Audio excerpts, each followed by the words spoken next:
Le second livre des rois, chapitre 4. Une femme d'entre les femmes des fils des prophètes cria à Élisée en disant: Ton serviteur, mon mari, est mort, et tu sais que ton serviteur craignait l'Éternel. Or le créancier est venu pour prendre mes 2 enfants et en faire ses esclaves. Élisée lui dit: Que puis-je faire pour toi? Dis-moi, qu'as-tu à la maison? Elle répondit: Ta servante n'a rien du tout à la maison qu'un vase d'huile. Et il dit: Va demander au dehors des vases chez tous tes voisins, des vases vides, et n'en demande pas un petit nombre. Quand tu seras rentré, tu fermeras la porte sur toi et sur tes enfants, tu verseras dans tous ces vases, et tu mettras de côté ceux qui seront pleins. Alors elle le quitta. Elle ferma la porte sur elle et sur ses enfants. Il lui présentait les vases et elle versait. Lorsque les vases furent pleins, elle dit à son fils: Présente-moi encore un vase. Mais il lui répondit: Il n'y a plus de vase. Et l'huile s'arrêta. Elle alla le rapporter à l'homme de Dieu et il dit: Va vendre l'huile et paye ta dette, et tu vivras, toi et tes fils, de ce qui restera. Un jour, Élisée passait par Sunem. Il y avait là une femme de distinction qui le pressa d'accepter à manger. Et toutes les fois qu'il passait, il se rendait chez elle pour manger. Elle dit à son mari: Voici, je sais que cet homme qui passe toujours chez nous est un saint homme de Dieu. Faisons une petite chambre haute avec des murs, et mettons-y pour lui un lit, une table, un siège et un chandelier, afin qu'il s'y retire quand il viendra chez nous. Élisée, étant revenu à Sunem, se retira dans la chambre haute et y coucha. Il dit à Géasi, son serviteur: Appelle cette Sunamite. Géasi l'appela, et elle se présenta devant lui. Et Élisée dit à Géasi: Dis-lui, voici, tu nous as montré tout cet empressement, que peut-on faire pour toi? Faut-il parler pour toi au roi ou au chef de l'armée? Elle répondit: J'habite au milieu de mon peuple.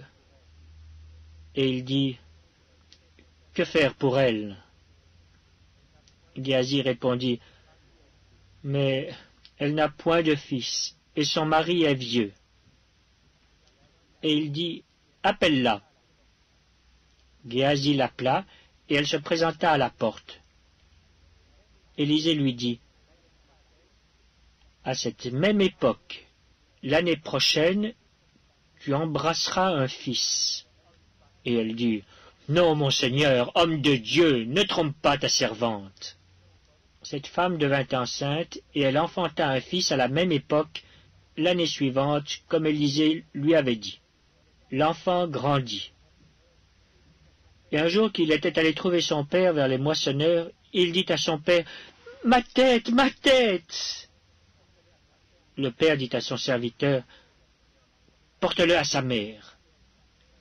Le serviteur l'emporta et l'amena à sa mère. Et l'enfant resta sur les genoux de sa mère jusqu'à midi, puis il mourut. Elle monta, le coucha sur le lit de l'homme de Dieu, ferma la porte sur lui et sortit.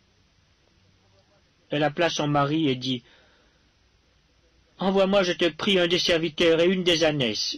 Je veux aller en hâte vers l'homme de Dieu, et je reviendrai. Et il dit: Pourquoi veux-tu aller aujourd'hui vers lui? Ce n'est ni nouvelle lune, ni sabbat. Elle répondit: Tout va bien. Puis elle fit sceller l'ânesse et dit à son serviteur: Mène et pars. Ne m'arrête pas en route sans que je te le dise. Elle partit donc et se rendit vers l'homme de Dieu sur la montagne du Carmel. L'homme de Dieu, l'ayant aperçu de loin, dit à Géasi son serviteur: Voici cette Sunamite. Maintenant, cours donc à sa rencontre et dis-lui, « Te portes-tu bien? Ton mari et ton enfant se portent-ils bien ?» Elle répondit, « Bien. » Et dès qu'elle fut arrivée auprès de l'homme de Dieu sur la montagne, elle embrassa ses pieds. Géasi s'approcha pour la repousser.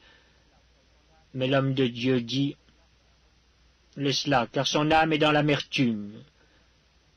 Et l'Éternel me l'a cachée et ne me l'a point fait connaître. » Alors elle dit, « Ai-je demandé un fils à mon Seigneur? N'ai-je pas dit, ne me trompe pas? » Et Élisée dit à Géasi, « Saint-Terrain, prends mon bâton dans ta main et pars. Si tu rencontres quelqu'un, ne le salue pas. Et si quelqu'un te salue, ne lui réponds pas. Tu mettras mon bâton sur le visage de l'enfant. » La mère de l'enfant dit, « L'Éternel est vivant et ton âme est vivante. Je ne te quitterai point. » Et il se leva et la suivit. Et Géasi les avait devancés, et il avait mis le bâton sur le visage de l'enfant. Mais il n'y eut ni voix ni signe d'attention. Il s'en retourna à la rencontre d'Élisée et lui rapporta la chose en disant, « L'enfant ne s'est pas réveillé. » Lorsqu'Élisée arriva dans la maison, voici, l'enfant était mort, couché sur son lit. Élisée entra et ferma la porte sur eux deux, et il pria l'Éternel. Il monta et se coucha sur l'enfant. Il mit sa bouche sur sa bouche, ses yeux sur ses yeux, ses mains sur ses mains, et il s'étendit sur lui. Et la chair de l'enfant se réchauffa. Élisée s'éloigna, alla çà et là par la maison, puis remonta et s'étendit sur l'enfant. Et l'enfant éternua 7 fois, et il ouvrit les yeux. Élisée appela Géasi et dit, « Appelle cette Sunamite. » Géasi l'appela, et elle vint vers Élisée qui dit, « Prends ton fils. » Elle alla se jeter à ses pieds et se prosterna contre terre, et elle prit son fils et sortit.